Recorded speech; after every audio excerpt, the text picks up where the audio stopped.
और प्रोड्यूसर्स हैं, ये किसकी इख्तिरा है? ये पीपुल्स पार्टी के जमाने में धंधा शुरू हुआ। और मैं एक बात आपको बताना चाहता हूं, जब आपकी तहरीक आगे बढ़ी है तो बहुत सारी मेंढकियों को जुकाम होना शुरू हुआ है और एफआईआर में हमारा नाम भी एक उन्वान से सामने आकर यह कहना शुरू कर दिया है कि हम भी आईपीपीस के खिलाफ हैं। हम पूछना चाहते हैं 1988 से लेकर आज तक किस किस की हुकूमत रही है? जिसकी भी हुकूमत रही है, एमक्यूएम उसका हिस्सा रही है। हर हुकूमत से शेयर लेती रही है।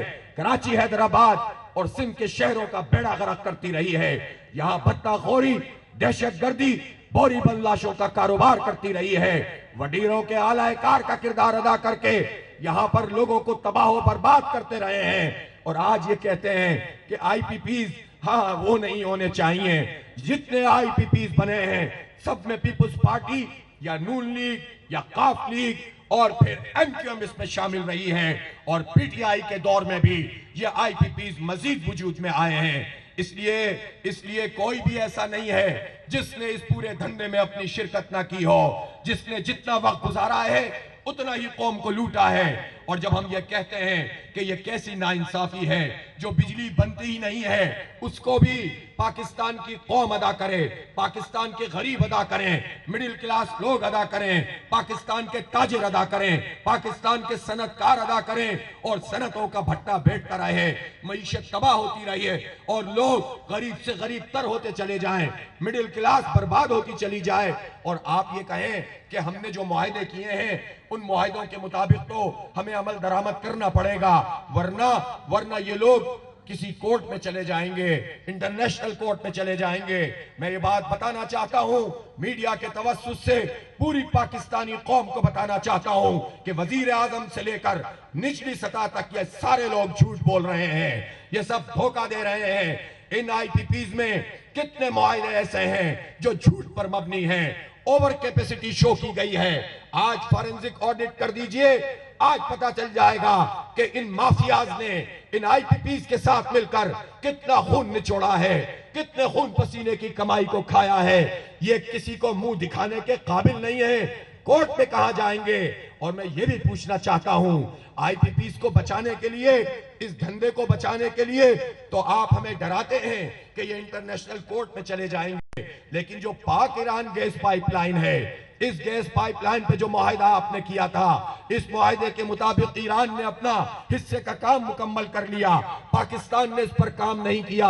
अब जब ईरान ये कहता है कि हम इंटरनेशनल कोर्ट में जाएंगे और $8 बिलियन बल्कि उससे भी ज्यादा की पेनल्टी लगाएंगे, उस पर आप क्या कहते हैं? चूंकि अमेरिका आपको मना करता है, पाकिस्तान का नुकसान करने के लिए तैयार हैं। पाकिस्तान में आरएलएनजी तो आप खरीदते हैं, जो सस्ती गैस ईरान से आ सकती है उसके लिए आप तैयार नहीं है, इसलिए कि आप गुलाम इब्ने गुलाम हैं, आप अमेरिका के गुलाम हैं, आप आईएमएफ के गुलाम हैं। और जितने लोग भी ये दावे करते हैं कि हम आईएमएफ की गुलामी से निजात हासिल कर सकते हैं या करना चाहते हैं, हमने देखा है पिछले अरसे में, ये 15 साल का किस्सा है, ये 15 साल में $7.78 बिलियन पीपल्स पार्टी ने आईएमएफ से मुआहदा किया और कर्जा लिया। नून लीग ने $6.48 बिलियन मुआहदा किया, कर्जा लिया और पाबंदियां, और उसके नतीजे में हमारी मईशत तबाह हुई। उनके कहने पर गरीब का खून निचोड़ा और उसके बाद पीटीआई ने $6 बिलियन का मुआहदा किया और उनकी माशी पॉलिसियां पाकिस्तान में नाफिज की और पाकिस्तान की मईशत का भट्टा बिठाया। ये सब एक ही होते हैं, इसलिए कि जब ये इख्तिदार में आते हैं तो वही तो वजीर खजाना होते हैं, जो एक हुकूमत में होता है, फिर दूसरी में होता है, फिर तीसरी में होता है। बातें करने से मसला हल नहीं होता, ऐलानात से कुछ नहीं होता। इक़दामात आपके क्या कह रहे हैं? इस हम्माम में सब वही हैं जो होना चाहिए। इसलिए ये जो आईएमएफ की गुलामी का तौक हमारी गर्दनों पे डाला जा रहा है, एक नए प्रोग्राम में जा रहे हैं, 24वां आईएमएफ प्रोग्राम। इसके फरमाइशी प्रोग्राम ही खत्म नहीं हो रहे। मजीद बिजली महंगी करो, मजीद गैस महंगी करो। मैं पूछना चाहता हूं, जब ये बिजली और गैस आप इतनी महंगी करेंगे, सनतें कैसे चलेंगी, लोग कैसे जिएंगे? लोग हमें बताते हैं कि कोई मोटरसाइकिल बेच रहा है, कोई अपने घर में खवातीन की बुंदे और बालियां बेच रहा है, कोई अपने घर का फर्नीचर बेच रहा है कि हम बिजली के बिल अदा नहीं कर सकते, इस महीने बेच देंगे, अगले महीने क्या करेंगे, उससे अगले महीने क्या करेंगे। तुम पाकिस्तानी कौम को खुदकुशियों पे मजबूर मत करो, मनुष्यात का आदी मत बनाओ, तुम ये ना करो, पाकिस्तान को तबाह नहीं करो। एक ही रास्ता है, अवाम को हक दो, अवाम को रिलीफ दो, और इस रिलीफ के लिए जमात इस्लामी निकली है, और जमात इस्लामी की इस तहरीक को ये टोला रोक नहीं सकेगा। ये जितनी बातें बना ले, इन्हें रिलीफ देना पड़ेगा इंशाअल्लाह ताला। 10 दिन भी गुजार लिए हैं, 100 दिन भी गुजारने के लिए तैयार है। तैयार है कि नहीं तैयार है? और सिर्फ यहीं नहीं बैठेंगे, आगे बढ़ेंगे। इसलिए पिंडी में भी जो लोग मेरी बात सुन रहे हैं, मीडिया के तवस्सुस से सुन रहे हैं, सोशल मीडिया के तवस्सुस से सुन रहे हैं, ये धरना पाकिस्तान के नौजवानों की उम्मीद बन गया है, तनख्वाहदारों की उम्मीद बन गया है, मजदूरों और किसानों की उम्मीद बन गया है, गरीबों और मिडिल क्लास की उम्मीद बन गया है। हम इस तरह लोगों की उम्मीदों को नहीं तोड़ सकते। लिहाजा साफ और सीधी बात है, बिजली की कीमत कम करो, जागीरदारों पे टैक्स लगाओ, अपनी मराहत कम करो। यहां मुझे पता चला कि जब गवर्नर हाउस पे आपने धरना देना शुरू किया है, तो गवर्नर सिंध साहब ने, कामरान टेसूरी साहब ने आपकी खिदमत करना शुरू की। मेरा ख्याल है जिस पर हमारा इत्तेफाक हो गया था कि अब ना कढ़ाई का तस्करा होगा, ना पकोड़ों का तस्करा होगा, उन्होंने कढ़ाई फिर चढ़ा ली है, पकोड़े आपको भेजना शुरू कर दिए हैं। आपने शुक्रिया के साथ कबूल तो कर लिए हैं, लेकिन मैं गवर्नर सिंध साहब से भी ये कहना चाहता हूं, आपने पानी भेजा, आपका शुक्रिया, आपने चाय भेजी, आपका शुक्रिया, लेकिन हम यहां पर इसलिए नहीं आए हैं। हम तो इसलिए आए हैं कि पाकिस्तान में वजीर आजम और सदर मुमलिकत, चारों गवर्नर, चारों वज़राए आला, तमाम मुजीर, तमाम मुशीर आज से इस बात का ऐलान कर दें कि कोई सरकारी गाड़ी 1300 सीसी से ऊपर नहीं इस्तेमाल करेंगे। टेसूरी साहब, आप जेस्चर दीजिए, आगाज कर दीजिए, और कल से आप 1300 सीसी से कम की गाड़ी में बैठकर अपना पूरा गवर्नरशिप का दौर मुकम्मल करेंगे। फिर तो बात बनती है, वरना जाहिरी चीजों से मसला हल नहीं होता। यह संजीदा बात है, और संजीदा बात यह है कि एक मखसूस तबका, उसको फ्री पेट्रोल मिले, उसको बड़ी बड़ी गाड़ियां मिले, जिसका एवरेज भी 3 किलोमीटर और 5 किलोमीटर से ज्यादा ना हो, उनकी बड़ी गाड़ियों का बोझ गरीब उठाएं, मिडिल क्लास लोग उठाएं, और इस तरह से वो बर्बाद होते रहे, और ये तबका अपनी अय्याशियां कम करने के लिए तैयार नहीं।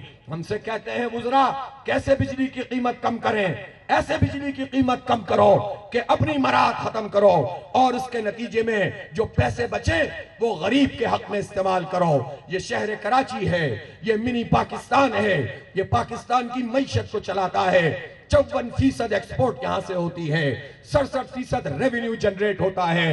ये शहर कराची ये गरीबों की माँ है। यहाँ हर कौम, हर बिरादरी, हर नस्ल, हर जुबान के लोग हैं। यहाँ अक़लियतें भी अपनी जगह पूरे एतमाद के साथ मौजूद होती हैं। सब मिलजुल कर काम करते हैं, इसकी सनतें चलती हैं तो पाकिस्तान चलता है। लेकिन यहाँ जो तबका हम पर मुसल्लत है, 16वां लगातार साल पीपुल्स पार्टी की हुकूमत है, पिछले 50 साल से बदल बदल कर इनकी हुकूमत है, और पिछले 30, 35, 40 साल से MQM हर सेटअप का हिस्सा होती है। और इन लोगों ने यहाँ की सनतों को तबाह किया है। इन गए गुजरे हालात में भी जब यह शहर कराची मुल्क की मईशत चला रहा है, तो अगर यहाँ सनतों को पानी मिल जाए, अगर यहाँ सनतों को गैस मिल जाए, अगर यहाँ सनतों में बिजली की कीमत कम हो जाए, तो फिर तो ये पाकिस्तान को बहुत आगे ले जा सकते हैं। लेकिन इस मिनी पाकिस्तान के साथ इस पूरे तबके ने जो सलूक किया हुआ है वो नाकाबिले माफी है। ये जुर्म करते हैं, ये जमीनों पे कब्जा करते हैं। आज भी मुझे पता चला है कि कोई मेहरान सोसाइटी है, गुलशन मेहरान है, वहां पुलिस के लिबास में कुछ लोग हैं, डाका डाल रहे हैं, बाउंड्री वॉल खींच रहे हैं, लोगों की जमीनों पे कब्जा कर रहे हैं। और आर्मी चीफ यहां तशरीफ लाए थे और उन्होंने कहा था कि सिंध में जो सिस्टम काम कर रहा है, यानी जमीनों पर कब्जे का सिस्टम, हम उसको खत्म कर देंगे। लेकिन फिर हमने देखा कि सिंध का सिस्टम जाकर सदर हाउस के अंदर बिठा दिया गया है, सदर उसको बना दिया गया है। अब यह सिस्टम तो बलूचिस्तान तक भी पहुंच गया है। हम में जमीनों पे कब्जे हो रहे हैं। क्या तमाशा है इस कौम के साथ, लोगों की जमीनों पे कब्जा करते हो और फिर हमारे कलेजे पे मूंग दलते हो। ये नहीं चलेगा, इसको बदलना पड़ेगा और अपने हक के लिए ये जो आवाम निकले हैं इंशाअल्लाह अपना हक हासिल करेंगे। ये शहर कराची पर एक के इलेक्ट्रिक का अजाब मुसल्लत है। पूरे पाकिस्तान में लोगों को बेवकूफ बनाते हैं कि के इलेक्ट्रिक बड़ा सोफिस्टिकेटेड और बड़ा जबरदस्त किस्म का कारपोरेट सेक्टर का इदारा है और बड़ी खिदमत कर रहा है। पूछना चाहता हूं, ये के इलेक्ट्रिक पहले KESC था, लोग तो उससे भी खुश नहीं थे। 2005 की बात है जब मुशर्रफ और MQM ने इसको बेचा था और 16 अरब रुपए में इसके खंभों की कीमत के बराबर इसको फरोख्त कर दिया था। जब से ये सारी मरी रोड पर जिस तरह अवाम का एक जम्मे गफीर होता है, और ये वो लोग हैं कि जिन्होंने आज से 10 दिन पहले सारी रुकावटों को तोड़ दिया था, लेकिन हमने इस बात का फैसला किया था कि हम किसी साजिश का हिस्सा नहीं बनेंगे, हम तसादुम का रास्ता इख्तियार नहीं करेंगे, हम टकराव से इज्तनाब करेंगे, लेकिन अपने हक के लिए डट कर खड़े हो जाएंगे और 1 इंच भी पीछे नहीं हटेंगे। अल्हम्दुलिल्लाह मरी रोड आज भी इंसानों से भरी हुई है और यहाँ शहर कराची में गवर्नर हाउस पे भी धरना अपने जोबन पे आ गया है। आइंदा 1-2 दिन में इंशाअल्लाह मैं पेशावर और लाहौर के धरनों का भी ऐलान करूंगा और इसके बाद धरनों का ये सिलसिला बलूचिस्तान भी पहुंचेगा और बात सिर्फ गवर्नर हाउसेस के धरने तक नहीं रहेगी, फिर ये शाहराहों के ऊपर हम बैठेंगे। मैं कराची के लोगों से पूछना चाहता हूं, अगर शाहराह फैसल पर एक तारीखी धरने की कॉल दी जाए तो आप सब उसके लिए तैयार हैं। और मुझे मालूम है कि जब भी मैं पेशरफ्त की बात करता हूं तो डी चौक के नारे हर तरफ से लगना शुरू होते हैं और पिंडी में मौजूद नौजवान डी चौक और पार्लियामेंट हाउस जाने की बात करते हैं। ये जज्बे जवान हैं, इन जज्बों को इंशाअल्लाह कोई शिकस्त नहीं दे सकेगा। लेकिन मैं अर्ज ये करना चाहता हूं कि ये तहरीक जो आवाम के हक की तहरीक है, जो पाकिस्तान के हक की तहरीक है और पाकिस्तान को आगे बढ़ाने की तहरीक है, तरक्की देने की तहरीक है और पाकिस्तान पे मुसल्लत जो एक टोला है, हुक्मरान तबका है, इसको सरों से हटाकर और यहाँ पर उन लोगों को लाने की तहरीक है जो हक की बालादस्ती करे, जो इस्लाम का आदिलाना निजाम कायम करे, जो इस मईशत को जो सूद दर सूद जकड़ दी गई है और इस सूदी निजाम के तहत हम कर्जों के जाल में फंसते चले गए हैं, बर्बाद हो गए हैं। इस पूरे सूदी निजाम को जड़ से उखाड़ कर फेंक देने की तहरीक है। लेकिन इस तहरीक के पहले मरहले के तौर पर हमने अपना 7 निकाती एजेंडा रखा है। यह 7 नुक्तों का एजेंडा क्या है, इसमें साफ और वाज़ेह बात है और इससे हम बिल्कुल भी पीछे हटने के लिए तैयार नहीं है कि बिजली के ये बम जो बिलों की सूरत में आते हैं 25 करोड़ पाकिस्तानियों को ये कबूल नहीं है। इन्हें बिजली की कीमत बिजली के लागत के मुताबिक लानी पड़ेगी, वरना फिर ये भी हो सकता है कि हम पूरे पाकिस्तान से ये अपील करें कि अब हम बिजली के बिल नहीं अदा करेंगे और तुम आकर देख लो कि किस तरह हमारी बिजली काटते हो। इसलिए इससे पहले कि हम ये अपील पूरे पाकिस्तान में करें, हुक्मरानों को होश के नाखून लेने चाहिए और बिजली के बिलों में कमी करनी होगी।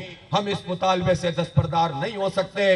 ये कुछ भी कर लें, ये जितनी डिलेइंग टैक्टिक्स कर लें, ये मुज़ाकरात में जब आते हैं तो एक बात करते हैं और जब मुज़ाकरात से उठकर जाते हैं तो दूसरी बात करना शुरू करते हैं और कभी कहते हैं मुनाजरा कर लो, कभी कहते हैं मुबाहिसा कर लो। हमारा एक कारकुन भी वजीर आजम से भी मुनाजरा भी कर सकता है, मुबाहिसा भी कर सकता है और चिट भी कर सकता है, इसलिए कि वजीर आजम के पास या उनके उस पूरे वुज़रा के टोले के पास कोई दलील नहीं है। एक तो बात यह है कि आपकी तो कोई कानूनी हैसियत भी अजीब तरीके की है कि जिस वक्त सुप्रीम कोर्ट में कोई आदिल जज आ गया कोई चीफ जस्टिस ऐसा आ गया जो पाकिस्तान में होने वाले इस तमाशे पर कोई एक्शन ले और एक जुडिशियल कमीशन बना दे और फॉर्म 45 के मुताबिक फैसले देना शुरू करे, तो ना शहबाज शरीफ रहेंगे, ना नवाज शरीफ रहेंगे, ना जरदारी रहेंगे, ना उनकी सिंध हुकूमत रहेगी, और ना पंजाब में भतीजी की हुकूमत रहेगी, ना वजीर आजम रहेगा, ना समधी नायब वजीर आजम रहेगा।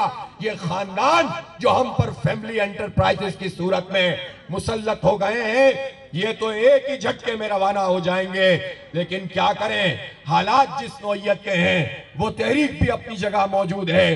आइन की बालादस्ती की तहरीक, कानून की हुक्मरानी की तहरीक, जमहूरियत, जमहूर की राय के एहतराम की तहरीक, राय आम्मा की, उसकी राय की अहमियत की तहरीक, वो अपनी जगह पर जारी है और हमारे बड़े कौमी एजेंडे का हिस्सा है। लेकिन इस वक्त तो सामने अगर ये मौजूद है तो इन्हीं से मुतालबा करते हैं, वजीर आजम साहब आप बिजली के बिल कम कर दीजिए, इसी में आपकी निजात है, वरना ये धरना तहरीक आपको कहीं लेकर ही ना डूब जाए और 47-45 भी मुंह देखता रह जाए और आपकी हुकूमत चली जाए। अवाम के गुस्से से और अवाम के गैज़ो गज़ब से अगर आपको बचना है तो आपको यह मुतालबा मानना पड़ेगा। हमारा मुतालबा बहुत आसान और सादा है कि तनख्वाहदार तबके ने पिछले साल 368 अरब रुपए का टैक्स अदा किया है। पाकिस्तान में यह तनख्वाहदार तबका ही तो टैक्स देता है, आप डायरेक्ट टैक्स इससे वसूल कर लेते हैं। और जब वजीर आजम या उनके वजीर ये कहते हैं कि जमात इस्लामी की तजावीज, मीटिंग में तो कहते हैं काबिल अमल है, मीडिया पे कहते हैं कि काबिल अमल नहीं है, तो मैं उनसे पूछना चाहता हूं कि अगर ये तनख्वाहदारों का इस साल का जो स्लैब इन्होंने बनाया है, इस पूरे स्लैब को हटा देंगे तो भी तो 368 अरब रुपए से ज्यादा तुम जमा कर लोगे। लेकिन ये पूछना चाहता हूं कि जिनकी जमीनें 20 एकड़ से ज्यादा हैं, मैं छोटे किसान की तो बात नहीं कर रहा, एक माकूल काश्तकार भी 15 से 20 एकड़ वाला भी एक मिडिल क्लास से भी अच्छी हैसियत का काश्तकार होता है। लेकिन मैं तो 20 एकड़ से ऊपर के लोगों से के बारे में कह रहा हूं जिनकी 2.5 करोड़ एकड़ जमीन है, कल्टीवेटेड लैंड है। इन 2.5 करोड़ एकड़ जरई जमीनों के ऊपर आप टैक्स क्यों नहीं लगाते हैं? जागीरदारों से इनकम टैक्स क्यों नहीं वसूल करते हैं? सारा बोझ तनख्वाहदार लोग उठाएं, ये नहीं चलेगा। और ये क्या काबिल अमल नहीं है कि आज आप ऐलान करें और कल से टैक्स कलेक्शन शुरू हो जाए तो ये मसला हमारा हल हो जाएगा, हमारे बिल भी कम हो जाएंगे। और फिर मैं ये भी पूछना चाहता हूं, ये जो हम आपसे कहते हैं कि जो IPPs हैं, ये जो IPPs क्या हैं? ये इंडिपेंडेंट